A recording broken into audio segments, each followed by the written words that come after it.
नहीं चाहिए 1,000, हमें चाहिए रोजगार, नहीं चाहिए 1,000, देना होगा रोजगार, चाहे जो मजबूरी हो मांग हमारी पूरी हो, चाहे जो मजबूरी हो मांग हमारी पूरी हो। नमस्कार, मैं दीपक झोलाचा पत्रकार पैमानी दर्शकों का बस्ता। आप देख सकते हैं कि भोपाल में डीपीआई पे लोग आए हुए हैं यहाँ पे आंदोलन करने, अपनी मांगों को लेकर, अपनी ज्वाइनिंग को लेकर, और लगभग काफी टाइम से ये नियमित आंदोलन पे आंदोलन हो रहा है। देखना ही होगा कि यहाँ पे एक भूख हड़ताल भूख हड़ताल कार्यक्रम यहाँ पे आयोजित चल रहा है। ये भूख हड़ताल यहाँ पे चल रहा है, नियमित अपनी मांगों को लेकर भूख हड़ताल पे बैठे। देखना ही होगा कि इनकी भूख हड़ताल मामा जी कब, मध्य प्रदेश के मामा जी कब खत्म करेंगे, क्योंकि इनका भी नारा था कि हमें रोजगार दो, हमें 1,000 नहीं चाहिए। जी आप यहाँ पे भूख हड़ताल पे बैठे हुए हैं? हाँ, हम यहाँ कल से भूख हड़ताल पे बैठे हैं। आज हमारी भूख हड़ताल का दूसरा दिन है, परंतु भूख हड़ताल से पहले ही हम यहाँ 8 मई से जमे हुए हैं। लगभग 15 दिन हो गए हैं, कहीं भी शासन प्रशासन ने इसकी सुध नहीं ली है। हम लोग ये शिक्षक भर्ती 2018 को पूर्ण कराने के लिए बैठे हैं, क्योंकि प्रथम काउंसलिंग के जो रिक्त पद थे, जो रोस्टर जारी हुआ था, उसके अकॉर्डिंग भर्तियां नहीं हुई है और जो पद रिक्त रह गए हैं, उन रिक्त पदों पर हमें नियुक्तियां चाहिए। साथ ही साथ जो उपेक्षित विषय थे उन पर भी पद वृद्धि हो, क्योंकि हिंदी, संस्कृत तथा अन्य कुछ विषय ऐसे थे जिन पर नाम मात्र के पद आए थे। उन सभी विषयों में पद वृद्धि करते हुए उन समस्त अभ्यर्थियों के साथ न्याय करें जो मेरिट में अच्छे अंक लेकर आए हैं। शासन प्रशासन और विभाग की जो गलतियां हुई हैं उसका खामियाजा हमें भुगतना पड़ रहा है। मजबूरन 44 डिग्री तापमान पे हमें यहाँ गर्मी में भूख हड़ताल करनी पड़ रही है। किसी को भी अच्छा नहीं लगता है सर कि इस तरह से परेशान हो, या महिलाएं दूर दूर से छोटे छोटे बच्चों को लेकर आई हुई है एक नौकरी की तलाश में। एक तरफ माननीय मुख्यमंत्री जी दावा करते हैं हम रोजगार देंगे 60,000, 50,000, 1,00,000, परंतु वो सारे दावे खोखले साबित होते हैं, क्योंकि वास्तविकता आप देख रहे हैं, चारों तरफ आपके बेरोजगार खड़े हुए हैं। तो मैं कहती हूँ केवल घोषणा ना करें, घोषणाओं को पूरा करें, उन्हें अमल करें, समय रहते पूरा करें। आज ये भर्ती 5 साल से अधूरी पड़ी हुई है और अभी तक भी इस पे कोई भी मतलब ये कहे उचित कार्यवाही नहीं हुई है। कई सारे लोग आज भी पीड़ित हैं, पात्र होते हुए पीड़ित बन गए हैं। तो हम सभी के साथ न्याय करें, और साथ ही साथ जो ईडब्ल्यूएस कैटेगरी के 1039 पद प्रथम काउंसलिंग के छूट गए थे, 6,500 पद, वो सारे उनको सम्मिलित करते हुए नियोजन प्रक्रिया शुरू करें। हम सभी आयु सीमा को पार कर रहे हैं। 5 साल का एक लंबा संघर्ष होता है, लंबा इंतजार होता है।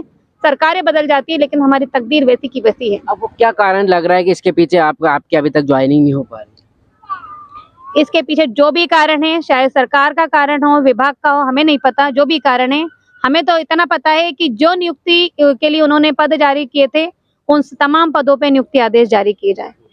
तो वो भर्ती पूरी करें, प्रक्रियाधीन है, खत्म नहीं हुई है। 2023 की भर्ती से पहले 18 की भर्ती पूरी हो। बात किया जाती है कि आपने डीपीआई में भी यहाँ पे आके अधिकारियों से बात होगी, मंत्रीगणों से बात होगी, तो आपको किस पर का आश्वासन दिया? कोई आश्वासन नहीं दिया है, ऐसा कोई आश्वासन नहीं दिया है कि पुराने पद दिए जाएंगे या और काउंसलिंग होगी, कुछ नहीं। जबकि पद भी रिक्त हैं, अभ्यर्थी भी उपलब्ध थे, बावजूद उसके विभाग अपनी मनमानी पे अड़ा हुआ है। तो ये विभाग की लापरवाही माने जाएंगे, फिर शासन अभी आपको ज्वाइनिंग नहीं कराना चाह रहा? ये जो भी है, जिसकी भी मिली भगत है, हमें नहीं पता। कुल मिला के हमारे साथ अन्याय है। आज हम सड़कों पे हैं। जो भी मैटर है सरकार का, विभाग का या पुलिस का, वो अपने आप सॉर्ट आउट करें, हमारे साथ न्याय करें। हमें केवल न्याय चाहिए। आप भूख हड़ताल पे बैठे हुए, क्या आपके पास यही चाह रहा था भूख हड़ताल पे बैठने का? जी, आप भूख हड़ताल पे बैठे हुए, क्या आपके पास यही रास्ता था भूख हड़ताल पे बैठने का? सर, हम हर एक जनप्रतिनिधि से मिल चुके हैं। मध्य प्रदेश के हर एक जिले में हमारी टीम है। 52 जिलों में, 52 जिले में जितने जनप्रतिनिधि है, विधायक है, मंत्री हैं, उन सभी को ज्ञापन सौंपे जा चुके हैं। यहाँ तक कि वित्त मंत्री, मुख्यमंत्री, शिक्षा मंत्री, मुख्यमंत्री जी को भी हमने हर जिले की हर सभा में जाके ज्ञापन सौंपा है। मैंने खुद 50 से अधिक ज्ञापन अपने हाथ से सौंपे हैं उन्हें। कई बार वो घोषणा कर चुके हैं कि आपके साथ न्याय होगा, परंतु न्याय आज तक नहीं हुआ है। होता तो हम यहाँ नहीं होते। आपको क्या उम्मीद रखती है, और आप आने वाले समय में चुनाव भी है, तो किस प्रकार से देखते हैं? चुनाव है, जनता ने सरकार चुनी है, सरकार केवल जनता के लिए है। समय रहते मामा जी को अपनी समस्त घोषणाएं पूरी कर देनी चाहिए। हम जो 2018 के पात्र उम्मीदवार हैं, उन्हें न्याय देते हुए नियुक्ति आदेश जारी करने चाहिए। यदि समय रहते ऐसा नहीं किया तो आपको पता ही, आगामी समय में चुनाव है। हमने सरकार बनाई है तो हम सरकार गिरा भी सकते हैं। हम लोग 8 तारीख से लगातार बैठे हुए हैं और कल से हमने भूख हड़ताल स्टार्ट की है। हम सारे स्तरों पे जाके सारे मंत्री नेताओं से लेटर इशू करवा चुके हैं और कई जगह से तो नोट शीट भी जारी हो चुकी है, लेकिन जमीनी स्तर पे कुछ नहीं हुआ। मुख्यमंत्री जी के हाथ में हम कई बार ज्ञापन दे चुके हैं, लेकिन जमीनी स्तर पे आज तक कुछ नहीं हुआ। आश्वासन भी मिले लेकिन खोखले थे। और दूसरी बात, हम 2018 के पात्र अभ्यर्थी, मेरिट होल्डर हैं और पद भी उपलब्ध है, तो इनको भरने में क्या परेशानी आ रही है? जो बजट जो पारित है बजट में, वही पद हम मांग रहे हैं और आयु सीमा को पार कर रहे हैं। लंबा टाइम हो गया है 5 साल का, तो यही मांग है कि 2023 से पहले 2018 की भर्ती पूर्ण की जाए, क्योंकि आयु सीमा पार हो रही है। और आज हम यहाँ बैठे, हमें यहाँ बैठने का शौक नहीं है। अगर इन्हें सही तरीके से रोस्टर के अकॉर्डिंग भर्ती की होती तो हम आज नियुक्ति पत्र ले चुके होते। तो सरकार 18 में चुनाव के समय भर्ती निकाली थी, फिर आज चुनाव आ गया, फिर भर्ती पंचवर्षीय योजना बना दिया है भर्ती को। तो हमारी यही कहना है सरकार से कि अगर हमारी मांगे पूरी नहीं होती है तो हम विरोध प्रदर्शन करेंगे। जिस प्रकार एक कैलेंडर तारीख बदलता है, एक दिन वो आता है जब कैलेंडर बदल जाता है, एक तारीख ऐसी भी आती है। तो यही कहना चाहेंगे कि समय रहते ध्यान दें और हमारी पीड़ा को समझें। हमने आज तक निवेदन ही किया है, लेकिन जब समय आएगा हमारे अधिकार हमें नहीं मिलेंगे तो हम विरोध प्रदर्शन। आपने यहाँ पे सुंदरकांड भी रख रखा है, तो क्या सरकार को क्या सद्बुद्धि के लिए जिस दिन हमने ये तम्बू लगाया था, उस दिन हमने हवन कुंड भी किया था, सद्बुद्धि के लिए सुंदरकांड किया था। तो सद्बुद्धि अब देखते हैं कितनी आती है, क्योंकि चुनावी वर्ष है। हम लोग तो हर प्रकार का स्तर का प्रयास कर रहे हैं और आज भी हमने हनुमान चालीसा का पाठ किया और ये सुंदरकांड की किताबें रखी हुई है हमारे साथ, अभी करेंगे। और महिलाएं दूर दूर से आती है, बेचारी महिलाएं बच्चों को लेकर, तो न्याय क्या करें। लगता है आप यहाँ पे बैठे हैं और कब तक बैठे रहेंगे और कब तक आपकी ज्वाइनिंग हो जाएगी?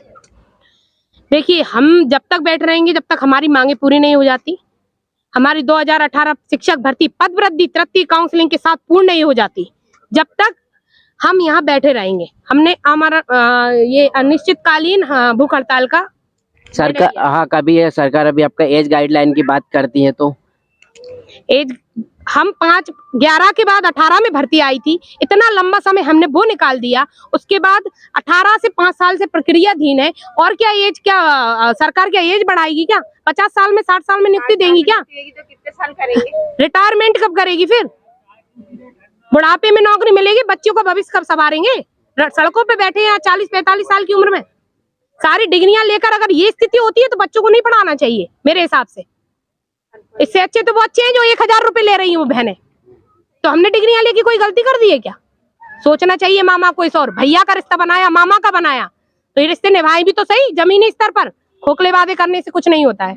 तो हम आवेदन निवेदन के माध्यम से ही आज तक कहते आए और आज भी कर रहे हैं। और रात को भी हम यहीं रुके हुए हैं, 8 तारीख से यहीं सो रहे हैं रात को, और भूख हड़ताल है तो कल भी हम यहीं थे और आज भी यहीं रहेंगे। और जब डीपीआई पे आप देख सकते हैं यहाँ पे सबकी नाराजगी, और नाराजगी कितने नाराज हो रहे हैं। नाराजगी चल रही है कि मामा से नाराजगी, कि मामा आप अपना बहना तो बना लिए, लेकिन हमें ज्वाइनिंग कब दोगे? इस सभी मुद्दे पे लेकर यहाँ पे डीपीआई पे भूख हड़ताल पर बैठे हुए झोला छापा। सही बैठोगे ऐसा ना?